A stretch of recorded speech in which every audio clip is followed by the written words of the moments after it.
Finfinnee, Finfinnee, yaa Finfinnee. Magaalaan kamiyyuu ilaalcha jiraattotaa fi jireenya isaanii qaruu keessatti gahee olaanaa qaba. Kanaafuu haala jireenya garaagaraa keessa kan jiraatan jiraattonni jireenya fayyaalessaa akka dhandhamaniif kana malees hiriyummaa fi jireenya ulfina qabu kabajanii jiraachuu akka danda'aniif iddoo itti ol ga'anii fi iddoo yeroo gaariitti dabarsan qopheessuun baay'ee barbaachisaadha.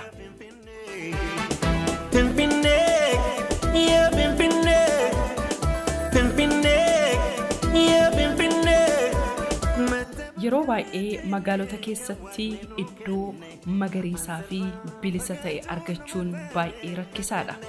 Magaalaan keenya Finfinneen garuu kennaa uumamaatiin kan badhaatedha. Babal'inni paarkii hiriyummaa inni haaraan kun daawwattoonni gammadoo fi fayyaalessa ta'anii akka turaniif kan jajjabeessu iddoo oolmaa ispoortii daa'imman yeroo bareedaa kan itti dabarsanii fi sochii garaagaraa keessatti hirmaataa akka baratan kan isaan taasisan iddoo mijataa kana malees iddoo cidhaaf ta'uu fi misirrootaaf iddoo yaadannoo hin hirraanfatamne kan ta'u lafa magariisa miidhagaatu jira. Daa'imman keenyaaf iddoo qophaa'e irraa kaasnee iddoowwan kanneen dhiyeenyaan haa daawwannu. Finfinnee, Finfinnee, yaa Finfinnee. Finfinnee, yaa Finfinnee. Finfinnee, yaa Finfinnee. Guddina daa'immanii kichummaarraa kaasee taphni dandeettii barnootaa daa'immanii irratti gahee olaanaa kan qabu yoo ta'u, yeroo daa'imummaa isaanii tapharratti hirmaachuu dhabuun isaanii immoo qaamaa fi fayyummaa qalbii isaanii irratti dhiibbaa uuma. Handhuura Finfinneetti kan argamu paarkiin daa'immanii inni haaraan meeshaawwan ittiin taphatan kan qabu yoo ta'u, daa'imman iddoo garaagaraa irraa dhufan yaaddoo tokko malee iddootti of ibsanii fi hubannoo, muuxannoo fi ga'umsa isaanii itti cimsatan, taphatan, itti burraaqanidha. Iddoowwan daa'imman itti taphatan kan halluu garaagaraatiin miidhagfaman kunniin daa'immaniif iddoo itti taphatan bilisaan kan itti filatan akkasumas daa'imman iddoo garaagaraarraa dhufan waliin wal baruuf kan carraa uumedha. Daa'imman taphataa humna dandeettii keessa isaanii itti cimsatu yeroodhaaf itti mul'achuu baatus ofitti amanamummaa madaallii ofiif qaban ol kaasuu qormaatota garaagaraa akkamitti dandamachuu akka danda'an karaa hedduun baratu.